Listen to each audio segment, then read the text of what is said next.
Hello and welcome to another episode of the Molten Truth. I am your host, Zoey Michaels. We're just happy for you to join us here today.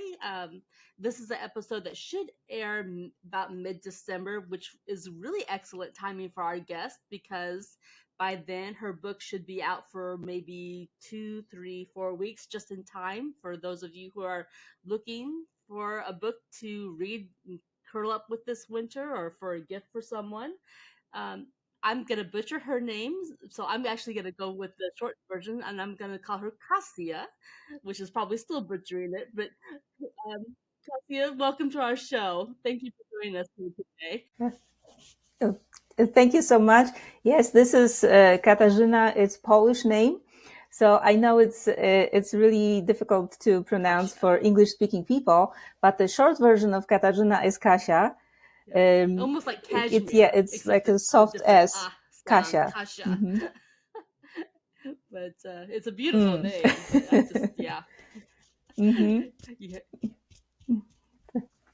I Yes. am pleased Yeah. to Thank you have so you much for here. inviting You me know, to this it's interesting conversation. to talk with people,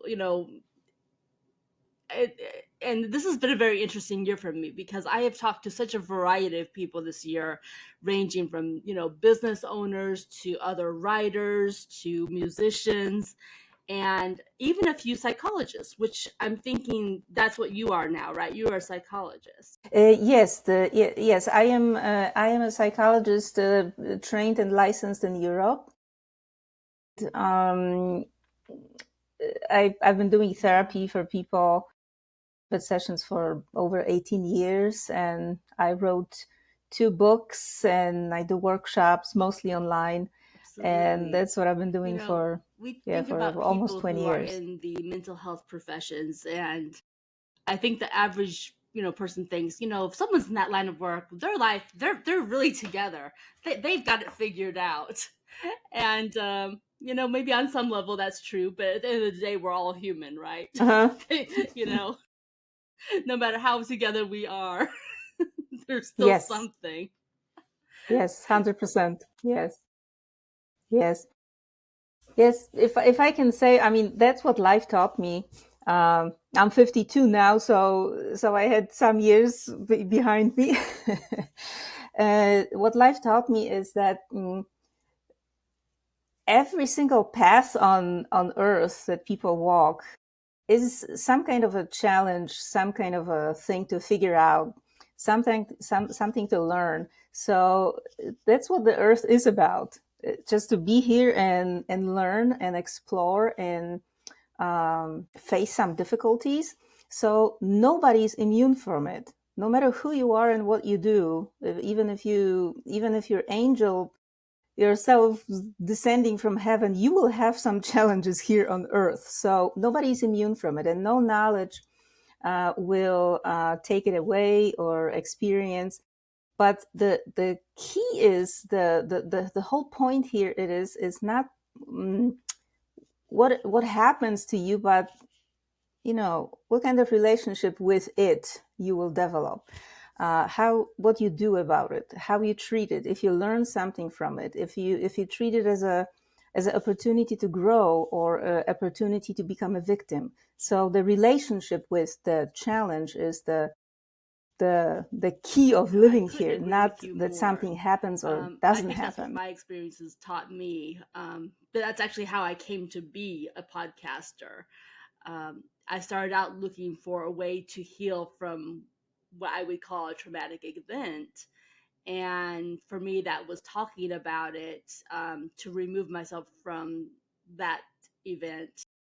And I found the more I talked about it, the more that I healed from it. And then I turned around and thought, well, let me see if I could turn around and help others. My initial vision didn't quite gel, because it takes someone realizing that they do need to talk in order to heal, and not everyone realizes that. So I had to adjust my vision, and then the Molten Truth was born. Uh, but I think that's been the amazing part because even as I worked through my own issues and talked with all these amazing people, these what do you call them?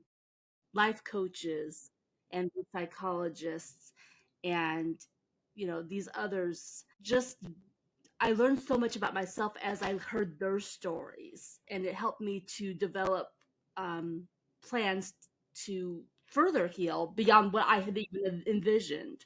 And that's the amazing thing when you Yes. let your guard down and say, okay, I'm Yeah. going to be vulnerable and I am going to try to learn from this.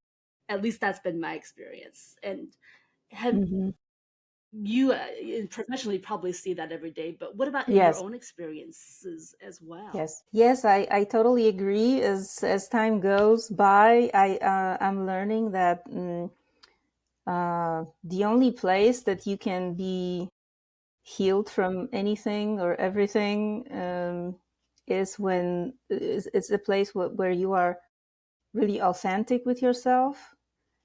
That you don't have to hide anything from yourself and eventually from others.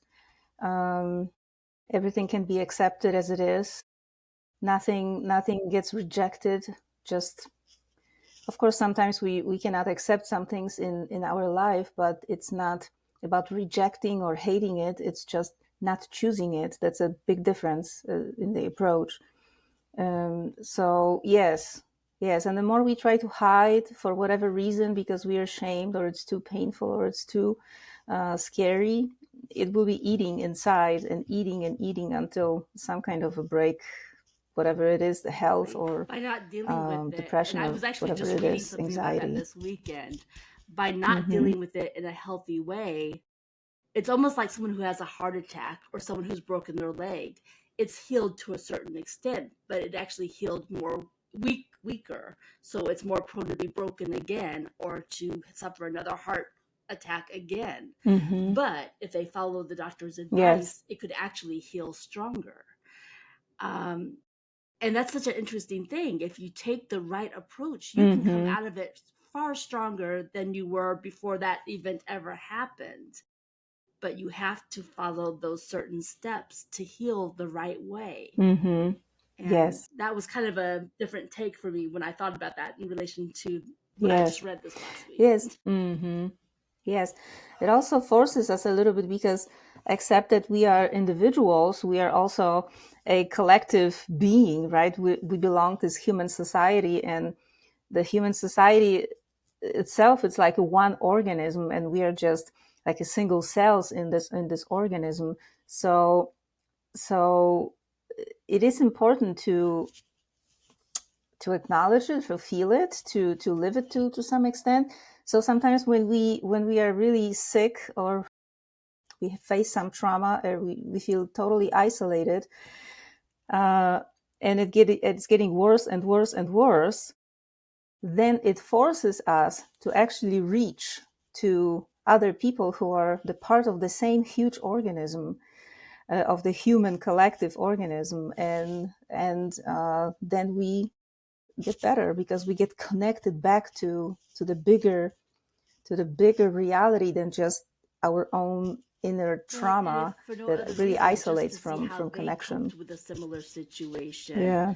in talking with these different ones, Mm-hmm. the term modalities was not even in my vocabulary 8 months ago. Modality, what does that even mean?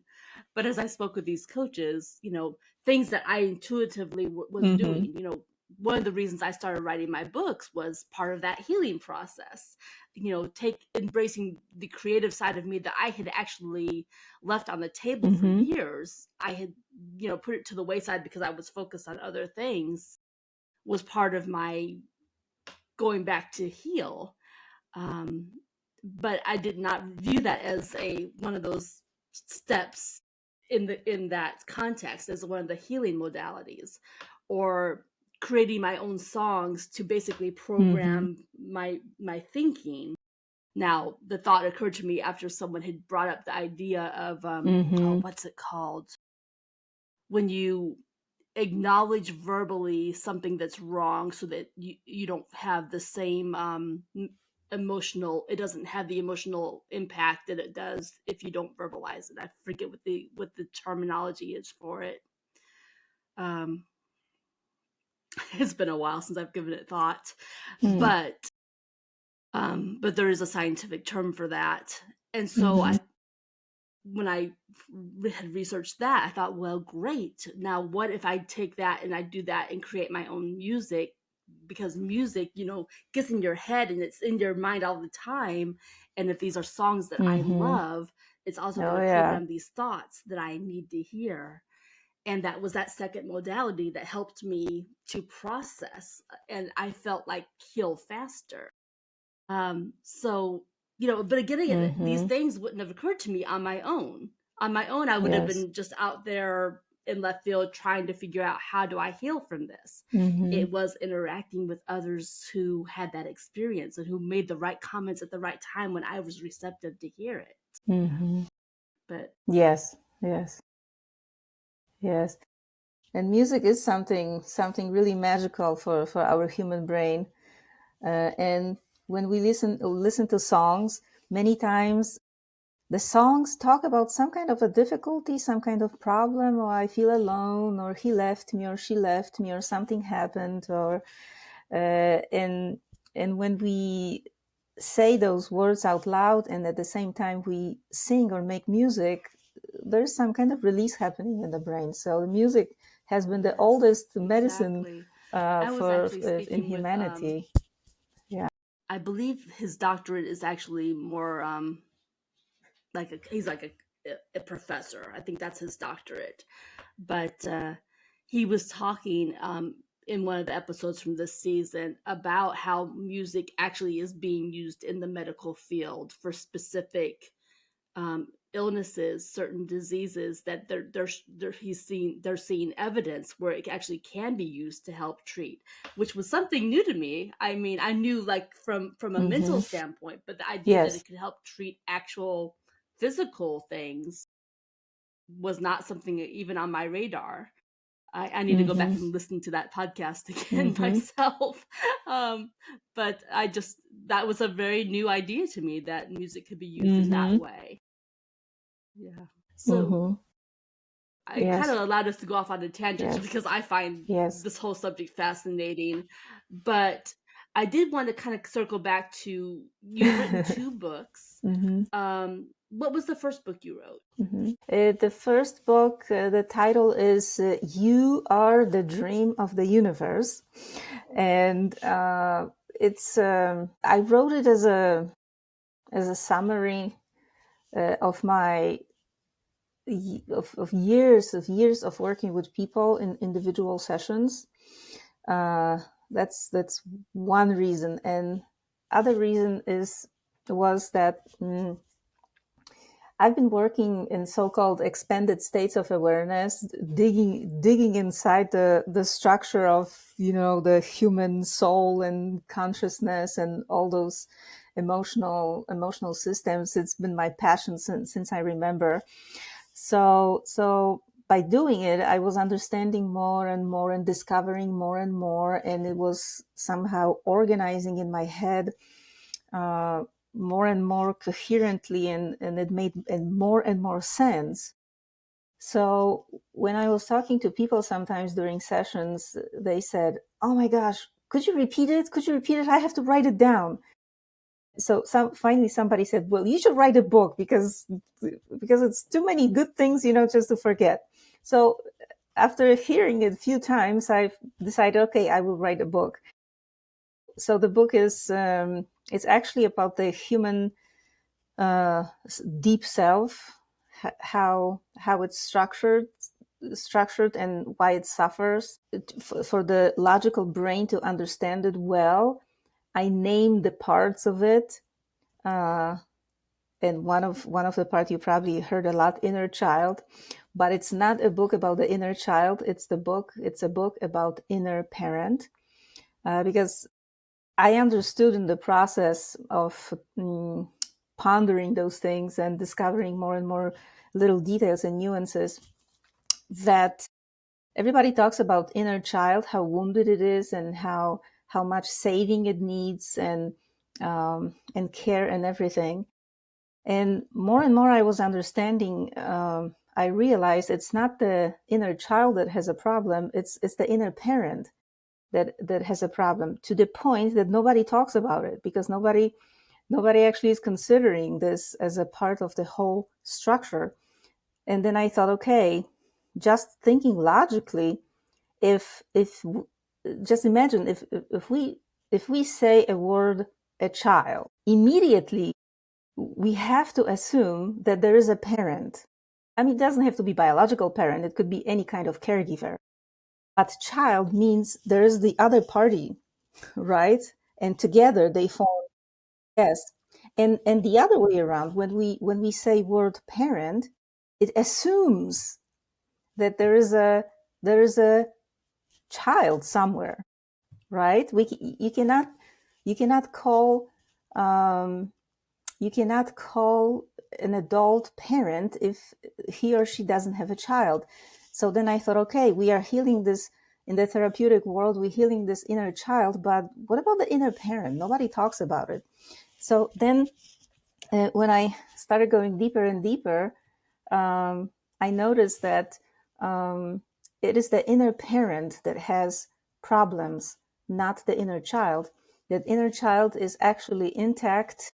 It's always this ball of energy wanting to play with life, and it can't, not because it's wounded, it can't because there's no parent that will help the child to have the safe space to play.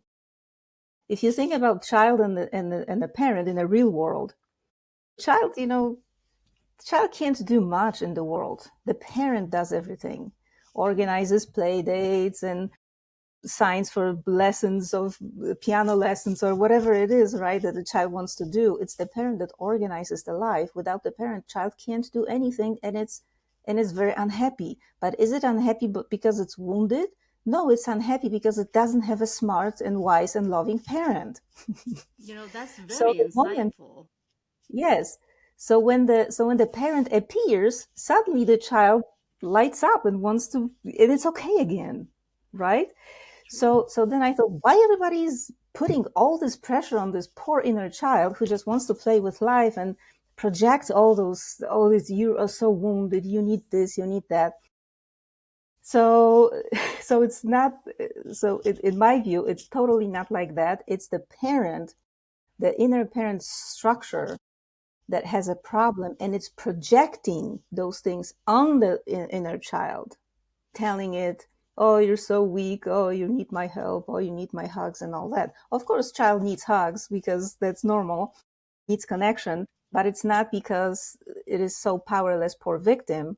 It's just because it needs it. So when I started working with the inner parent, and started doing workshops and invented this process called inherence process, magic happens. When we switch the perspective and start working on the inner parent and leave alone the poor child, and suddenly it turns out the child has been always fine. Nothing happened to it. Right.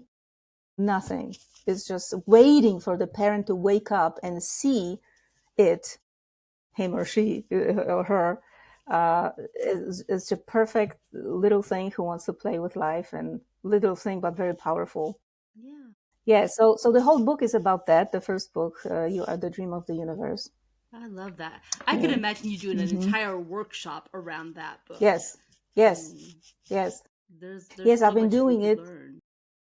Yes, I've been doing it for now in Polish. Um, and it's a 1 month workshop, and it's a lot of working through. And well, so far the feedback is really really powerful. Bet. I bet. Hmm. It makes me wonder how you do over here in the States. Well, I can think about it. Yes. Well, I live in the States. I've been living in the States for 19 years. Oh no, more actually. It's 22 now. Oh my gosh, where the time goes. Goes Yeah, so fast. it's been 22. I'm moving to Africa very soon, but probably I'll be coming back here. I could imagine you doing a bunch of speaking engagements at bare minimum, but I could definitely get behind the idea of a workshop, the inner parent workshop. Yeah, it's very interesting. Yeah, Yes. it's how people process things and what comes out, and how how transformed they are. It's like really almost humbling, that, oh my gosh, it's so powerful. Yeah, it makes me small sometimes. It's like, oh my gosh, it's so big. Mm-hmm. Sometimes the smallest ideas are the most impactful. Mm-hmm. It just can be that way. Mm-hmm. And so now the second book, which is very interesting, again, in light of Yes. the fact that Yes. of your profession, but again, at the end of the day, Mm-hmm. we're human. We all have that desire to have human relationships, to be loved, Mm-hmm. and sometimes the heart is blind. It puts blinders on us sometimes. Mm-hmm. So you've got this book that's coming out. You're releasing it to Amazon sometime in the next week or two. It should be available to people by at least by mid November. November. Yes, I hope so. Yes. Mm-hmm. Yep. And what's the title Mm-hmm. of this book? The title of this book is The Chameleon's Game. Okay. And So, go ahead and explain so what this that one is, means. Yeah. yes, this one is more. Um, I write in this book. I write a lot about my own personal experience with from my own relationship that was going on for over 10 years with a guy who turned out to be a covert narcissist, and how it went from the beginning to the end. But also, I give a lot of psychological insight, but not only psychological, also generational at the end of the book, and spiritual, because it's much wider than just personal experience and personal trauma. When we expand our thinking and understanding beyond what we felt on a very personal level, there's more to it than just, oh, I had a bad luck or God cursed me. Well, Yeah, right. yeah. Exactly. So there's a lot deeper reality, and there is always somewhere a deep, deep, deep, unknown, uncovered, invisible agreement to go to everything that we experience in life. Only because we don't know it, we think we have bad luck or we're victims. But when you dig deep enough, then you will find out that there was part of me that agreed to it, and it part had reason. Yeah. So once you go there and you discover that part of you, then first of all, there's nobody to blame. Second, if I did it myself, then it means it was my power to do it, so it's my power to undo it. I'm not nobody's victim, and it's not an easy process, but totally doable and very empowering. So, but going back to your question and what we talked at the beginning, yes, nobody's immune from different experiences and challenges while here on Earth. So even if I had my knowledge and I already worked with people, helping them to overcome many different difficulties, and I had my degree in psychology, and I had my other degree in theology, and I had thousands of diplomas, allowing me to do some EFT, emotional freedom technique practice, and other things. It still may not be enough, because there are parts of us that are deep, deep, deep, and they are unknown by our awareness. We don't know we have them. You can discover those things, those parts, only through life experience. True. So sometimes we have to experience something, meet somebody, go through something to actually be pulled down enough, deep down enough, to finally find that part of yourself. So with this approach, I was going through this relationship like that. On one side, going through hell, not all the time, but there were moments going through hell. On the other part of me that wanted to understand what is going on, not with him, but with this whole thing here. Why am I in this? Why? What's going on here? So with this approach, I was just discovering more and more and more about the relationship, about the narcissism, about the parts of me that I didn't know I had. Some generational issues came later after we already split. So it was really interesting, powerful, deep, challenging, not easy process. But after going through it, I can say I came out on the other side of it like a different person, even physically.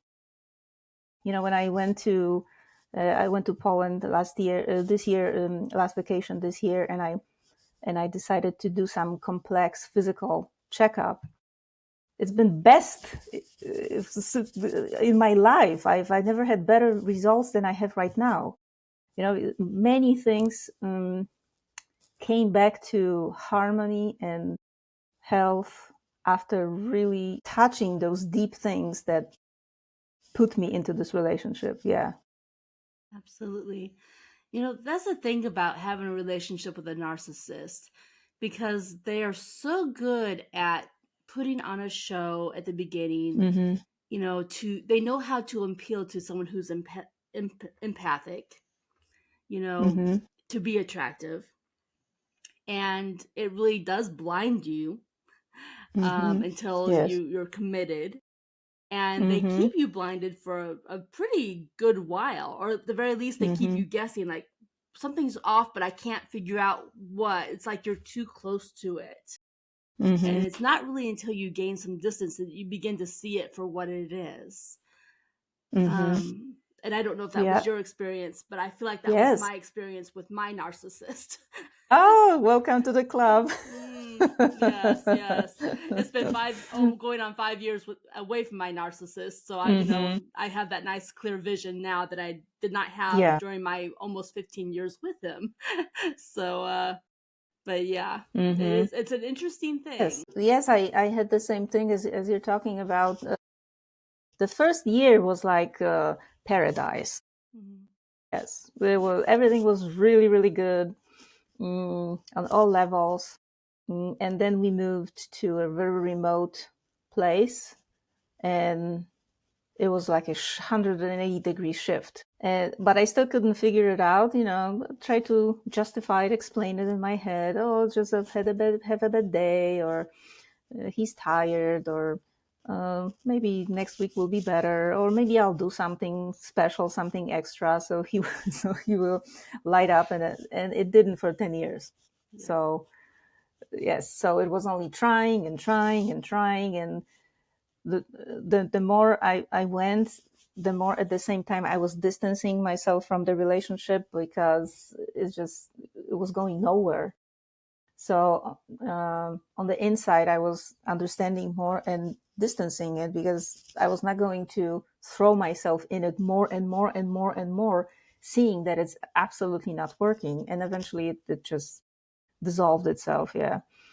Absolutely. But yeah, you know, I have this drawing in my book. I think it's a really good drawing. So there's a man who in this drawing is the narcissist, and there's a woman, and they are standing. Their faces stand are you know, looking at each other, but he is holding a mirror like this. So imagine that you are looking at me, Yep. but you are seeing actually your reflection, but you Right. don't know you're seeing your reflection. You think you're seeing him. So, but you're seeing your reflection. So it's so familiar. It's so you. It's Mm. so known. It's, oh my gosh, I met my other half finally. He's my twin flame. He's whatever. Because you're actually looking at your own reflection, because he's That's what they reflecting you want you to back. He's see. not, yes, he's not putting himself, because there's nobody inside. So he's not present with you. He's reflecting you as the manipulation tactic, to think that he's so perfect, that he's so resonating and matching with you, but you just don't realize you're looking at yourself, because he reflected back to you.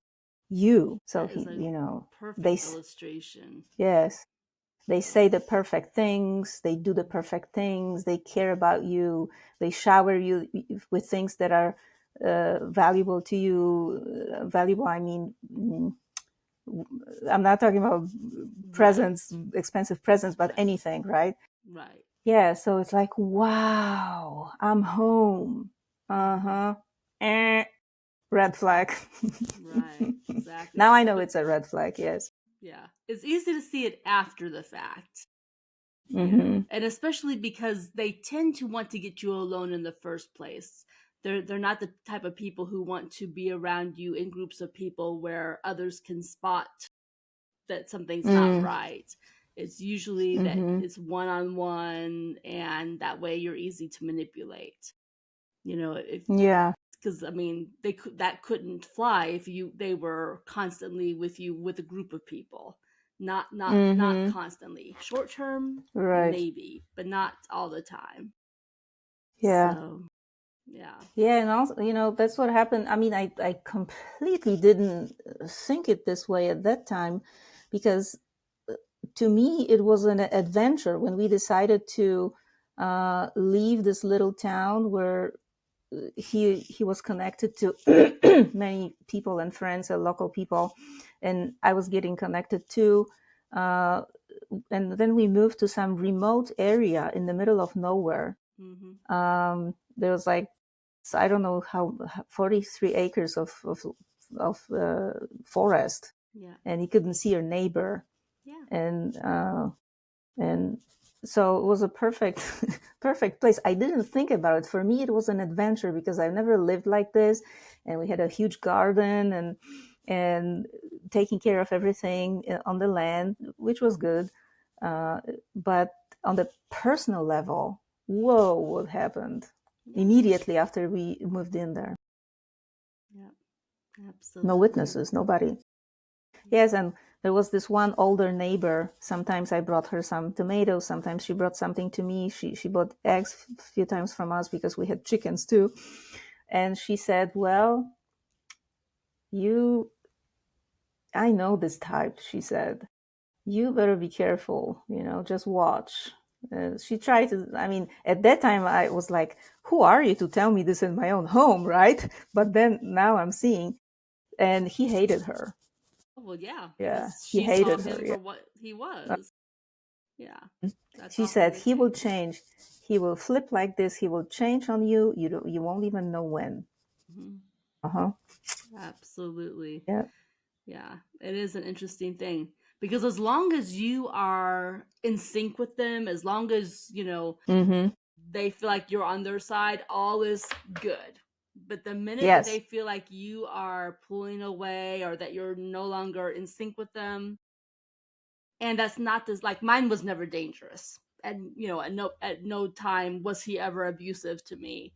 But, the minute he felt like, oh, wait, she's pulling away, the relationship very Mm-hmm. decidedly did take a change. Um, Mm-hmm. Yeah. and it's an interesting thing Yeah. to see that, the Mm-hmm. narcissist Yeah. unmasked. Mm-hmm. So, Yes. So at least, after going through this experience and being really, really active on the inside to really understand not him, but what is going on here, what kind of yeah. mechanism underneath drives this thing? Because my Hmm. logical mind was not understanding why am I in it. The other part was, oh, I'm in it. Uh, so I really, really thought it through and felt it deeply. Went to the hell and the deepest darkness. And I write it about the book in the book too. Yeah, It gave me actually unbelievable material to share with people. absolutely. Really, it came out really nicely. Sounds good. It's not just the story of a victim; it's just the story of the whole experience and transformation and coming out on the other side of it. Yeah, Stronger, absolutely. actually, not weaker. Right. Well, and it's something for people to learn because even if they're not experiencing themselves, it's at least something they can use to help others in their family, maybe a Mm-hmm. wake up call before it's too late, Yeah. kind of a thing. And I Yes. just want to interject really quickly. The title of your book is The Chameleon's Game. Yes. Okay. I just want our Yes. audience Yes. to know the title of your book for certain. Mm-hmm. I don't want it to walk away and go, what was that book? Yes. So the Chameleon's game. Mm-hmm. But yeah, I mean, it's an interesting thing. And I think you're right. It's about understanding yourself as much as anything. Um, Yes. up until just a year or two ago. So this is even after mine was over and done with. You know, you hear the term narcissism. I've heard that at least half my life. But it's only in the last couple of years that I've learned what an empath, what that Mm. term. In my mind, empath was Deanna Troi on Star Trek. That's what an empath was. It was a made up fictional character. It wasn't a Mm-hmm. personality type. Um, but it's only in the last year or two I've come to realize, oh, it's a personality type, and here's what it's entailed, and do I fit that? Oh, okay, yes, check. Oh, yeah, apparently, yes, I do Mm-hmm. fit that personality type. But until I think sometimes until you go through a situation or you stumble upon the right information that resonates with you, you don't know. Some things are a mystery until you hit on the right question that then Mm-hmm. yields those answers. Yes. Yes. Yes. Yes. And empathy is, when I was researching a little bit the topic of narcissism before I wrote the book, uh, I found I think it was an ebook, and it made a distinction, and I think it makes a lot of sense. Distinction between empath with boundaries and empath without boundaries. So the one who doesn't have boundaries, it's especially in a dangerous place, because um, the boundaries keep you safe, right? Keep you content within your own space. But without the boundaries, the person just gives and gives and gives and gives, and until there's nothing in there left. Kind of like the And the canary in the empath with cage. mm-hmm. You can have the cage to Yes, protect you from that big bad cat out there. yes, yes, yes. And the empath with boundaries, with good boundaries, is capable of, yes, giving and seeing and having compassion, but it won't um, kill himself or herself in the process. Yeah. Yeah, those It's boundaries able are to pull back everything. when it feels bad, when it feels too much. Person, the empath is capable of stepping away and not feeling guilty about it. And that's really a hard thing to do as an empath. Mm-hmm. That's something I actually have to work on, is the boundaries part, because that Mm-hmm. actually is what led to my traumatic events. So the traumatic event that led to this podcast and so on, it really does come down to those boundaries, because Yes. I thought I had boundaries, and then I got myself into a situation where those boundaries were tested, and I went well beyond my boundaries, well beyond my comfort zone, got myself into a world of hurt. And thank goodness for Mm-hmm. very dear, wise friends who helped me navigate myself out of Yes. that. But, I crossed one line that I had always said I wouldn't cross. And boy, did I go miles beyond that line. So, you know, Mm-hmm. it's definitely an area to work on. Yes. And connecting the dots and the topic from my first book, actually the structure that I called inner parent is the boundary. It is the boundary. And when you think about it, when a little child is born, it doesn't have any boundaries yet. It's just a pure energy, right? Yeah. With totally no boundaries. So at the beginning, there's this external boundary called mom or dad. They are the boundaries, and they are protecting the child from destroying itself, because the child will destroy himself or herself themselves when there's no boundary. So, but then when the child is growing and maturing and the brain is developing, they develop their own boundary. So then they can regulate themselves better and better and better and protect themselves from any harm or whatever. But the inner parent structure in the little child, while it's developing, it's absorbing the parenting style from from the outside world, meaning from the closest people who are parents or the caregivers.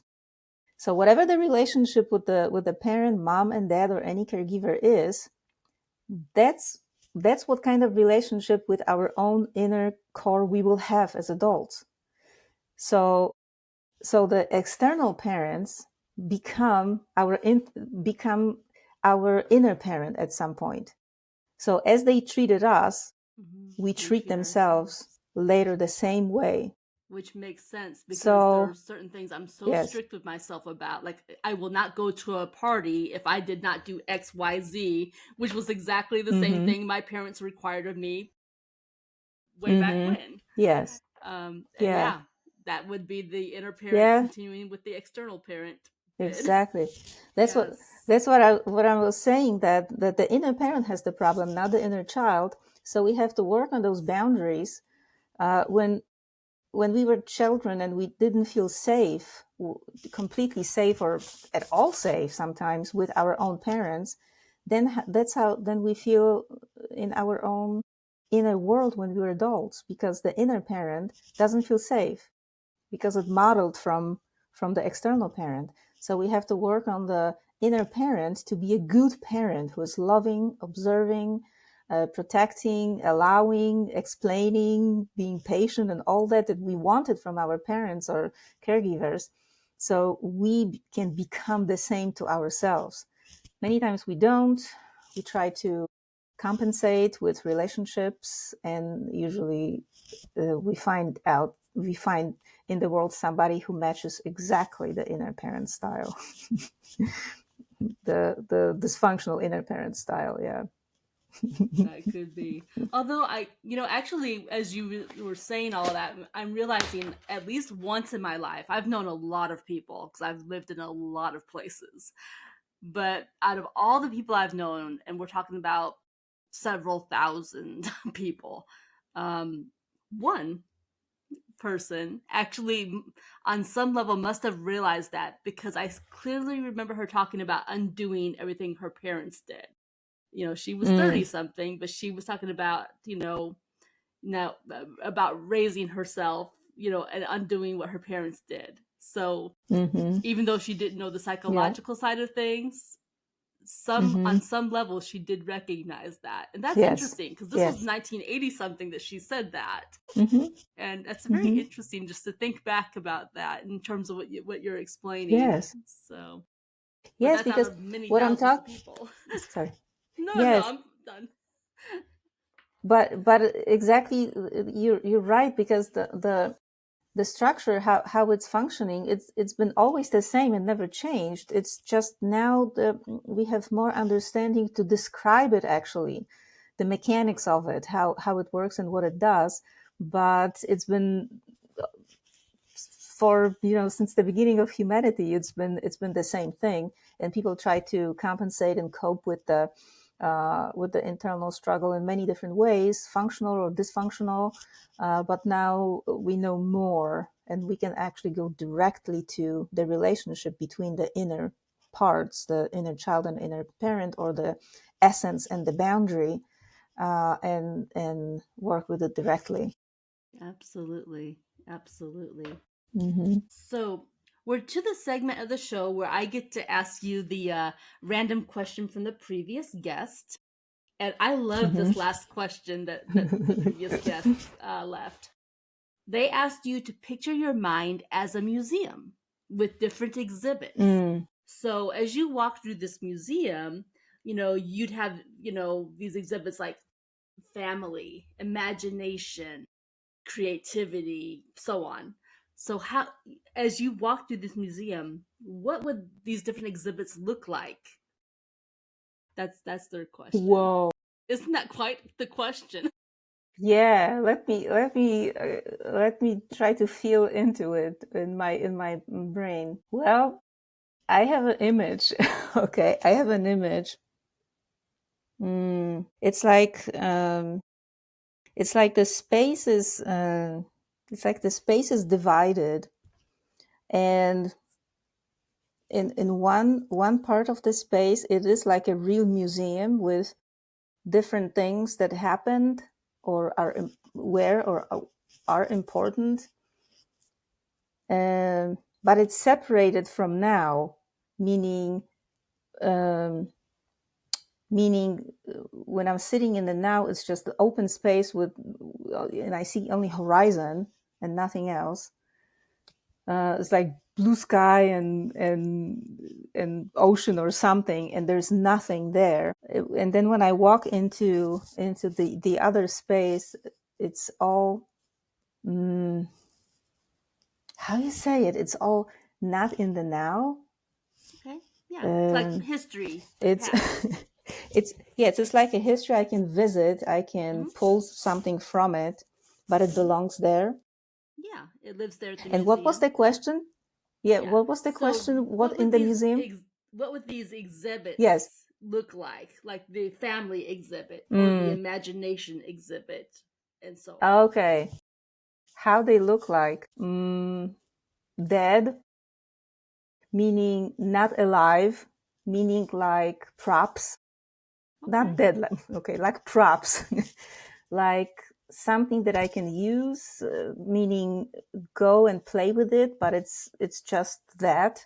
It's like how do you say? It's like a amusement park that you can go in and have really good time and fun, but it's it's not you. Then you come back to yourself, to your own home, and it's quiet and peaceful, and everything is there. Is that Like the imagination in that exhibit that museum. you're describing? No, it's the whole museum. Oh, the whole It's a museum. whole museum.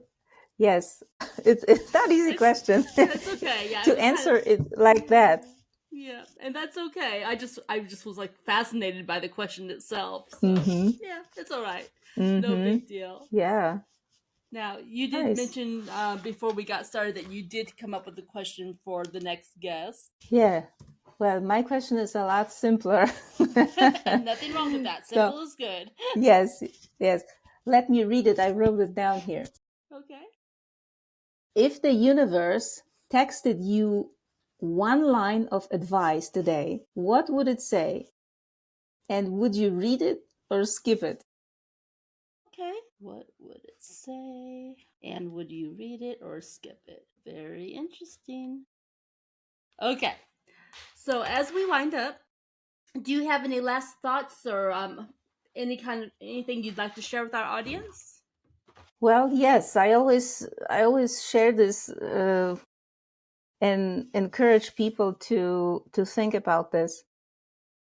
That really the most important relationship in the whole universe is the relationship with the own deep self, because that's the start of everything. Really, it's like the commanding center in there, and then everything else is just the extension of it. So the more we go deep or deeper, trying to know your own essence, who you are, what's your potential that you came here on this earth with, meaning we become then more authentic, more true, more like ourselves. And what follows is we are more happy, more confident, more calm, more in harmony with the world and everybody and everything. And we need less and less from the external world to feel happy and fulfilled. So just find a way, I don't know, a moment during the week or a day just to think about it, about the deeper self that wants to be seen, that wants to just shine through in the world, waiting there. It's there all the time, and do everything that's possible, whatever it is, meditation, reflection, some EFT. I do EFT, right? The emotional freedom technique, the tapping, just to go inside and know yourself. Yes, then everything else will be okay. Those are wonderful words of advice. We really appreciate you coming and sharing your story with us, and we look forward to reading your books. I hope that you will do some of these classes here in the United States before you head off to Africa. But if you don't, we understand. But I'll think about it for sure. Yeah. I think a lot of people would benefit from them. Even if you did them online from Africa, I think a lot of people would benefit from them. Yes, I can do that. Yes. Thank you so much. You're welcome. Thank you for joining us. Thank you for inviting me, and